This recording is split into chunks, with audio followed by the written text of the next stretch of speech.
Lakasan ninyo ang inyong loob, mga kababayan, dahil sa inyo buhay pa ang bansang Israel. Ipinagbili kayo sa mga dayuhan, hindi upang lipulin. Ipinasakop kayo sa iba, pagkat ginalit ninyo ang Diyos. Nang maghandog kayo sa mga demonyo sa halip na sa Kanya, nilait ninyo ang sa inyo'y lumikha. Kinalimutan ninyo ang Diyos na sa inyo'y nag-alaga sa pasimula, at dinulutan ng pighati ang Jerusalem na sa inyo'y nag-aruga. Nakita ng Jerusalem ang parusa ng Diyos sa inyo at Kanyang sinabi, "Mga kalapitbayan ko, ako'y pinararanas ng Diyos ng matinding hirap. Ang mga mamamayan ko'y ipinabihag ng walang hanggang Diyos sa kanilang mga kaaway. Maligaya ko silang pinalaki, ngunit nanangis ako sa dalamhati nang sila'y kunin sa akin. Huwag sanang ikagalak ninuman ang aking kasawian. Naiwan akong nangungulila dahil sa pagkakasala ng aking mga mamamayan. Tinalikdan nila ang kautusan ng Diyos at ako'y naging isang bayang wasak at tiwangwang. Lakasan ninyo ang inyong loob, mga anak. Tumawag kayo sa Diyos. Pinarusahan nga niya kayo, ngunit hindi niya kayo pababayaan. Noon, kayo ay lumayo sa Kanya. Ngayon namay, manumbalik kayo at maglingkod sa Kanya ng buong pagsisikap.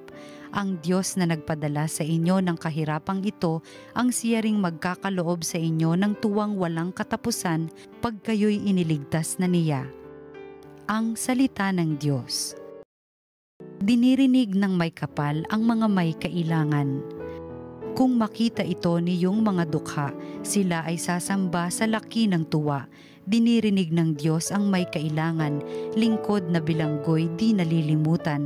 Ang Diyos ay purihin ng langit at lupa, maging karagatat na roong nilikha.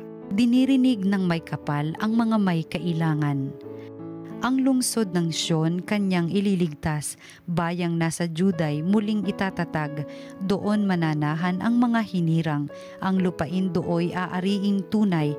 Magmamana nito'y yaong lahi nila, may pag-ibig sa Diyos ang dooy titira. Dinirinig ng may kapal ang mga may kailangan. Ang mabuting balita ng Panginoon ayon kay San Lucas.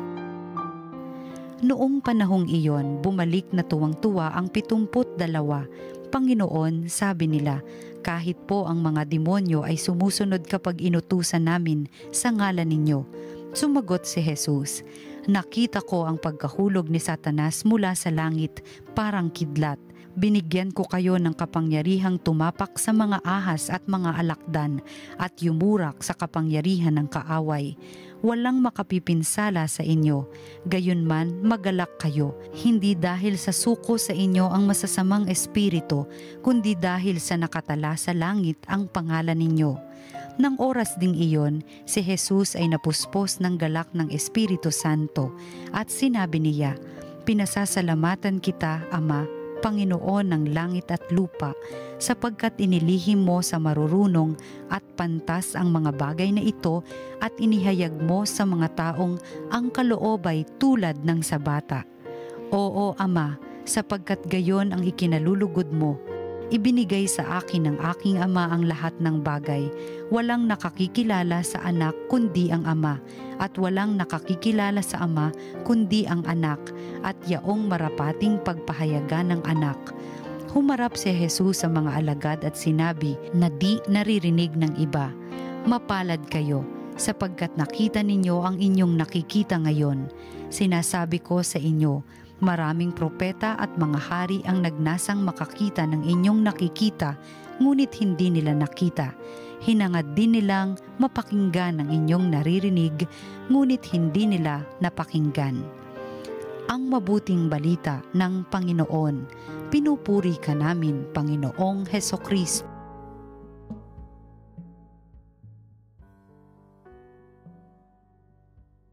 Isang pinagpalang Sabado po sa ating lahat. Ngayong araw pong ito, October 7, ang kapistahan po ng Our Lady of the Holy Rosary. Ngayong buwan din po ito, no?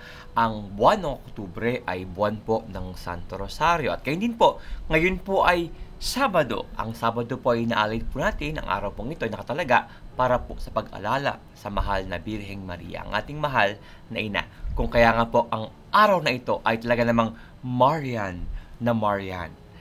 Mga minamahal na kapatid, siguro po kung meron tayong kinaiinisan sa ating buhay, sa ating paligid, sa ating pamilya, yung mga taong nagger.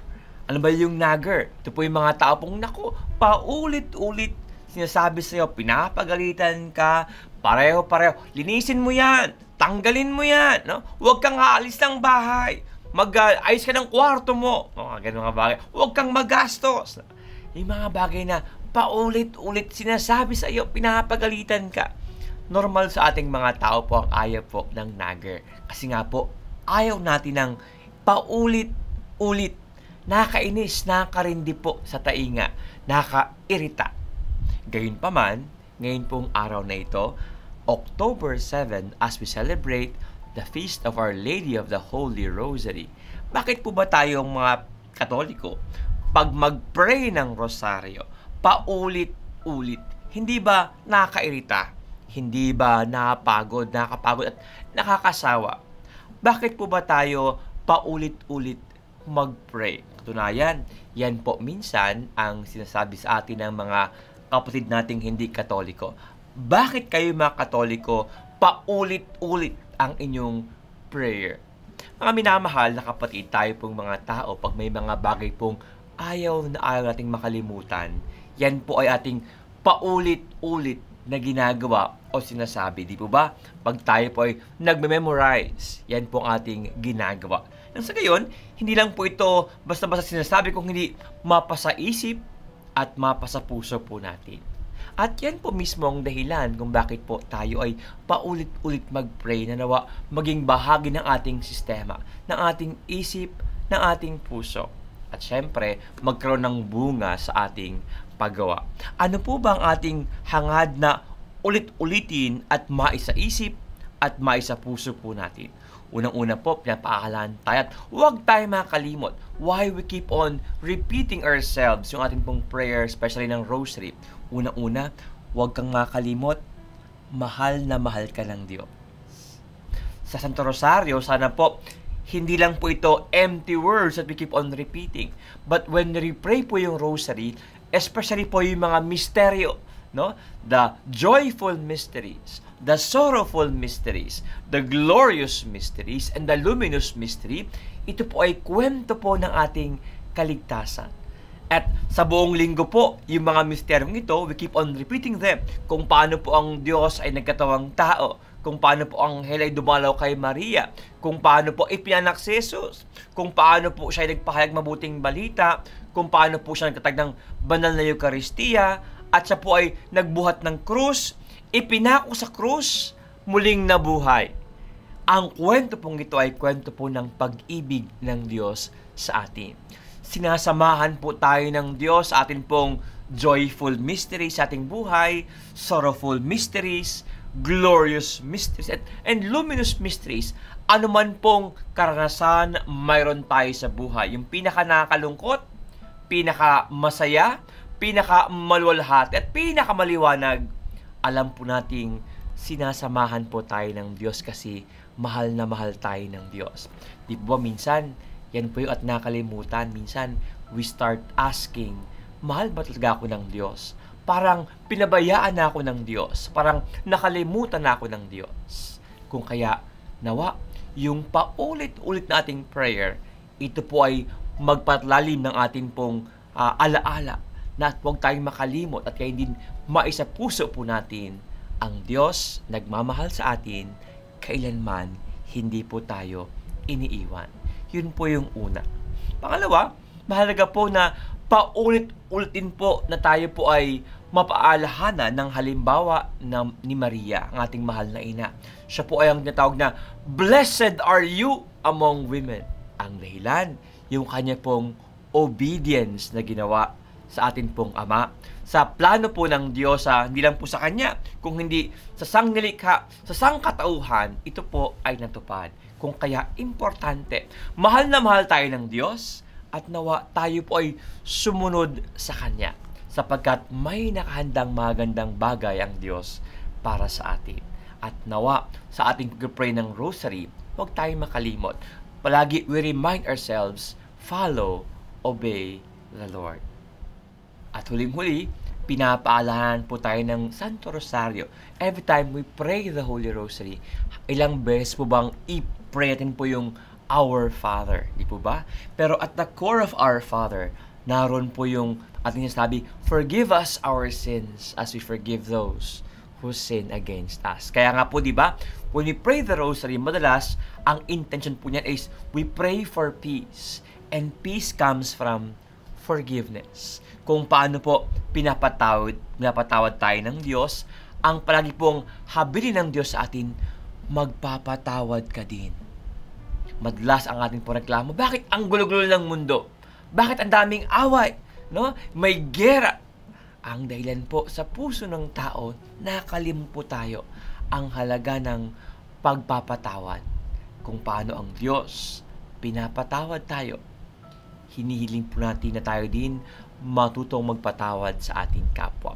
Mga minamahal na kapatid, ang ating pong prayer ay kailangan magkaroon ng bunga.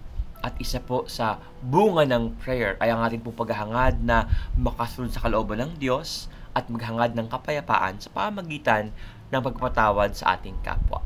Nawa po ngayong araw na ito, as we celebrate the feast of Our Lady of the Most Holy Rosary, huwag tayong makalimot kung bakit tayo po ay paulit-ulit magdasal ng Santo Rosario. Yung ating mga prayers to. Unang-una, mahal na mahal tayo ng Diyos.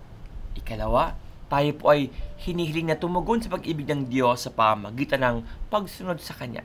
At huling-huli, nawa ang ating pagsunod sa Kanya magbunga ng kapayapaan sa pamagitan po ng pagpapatawad.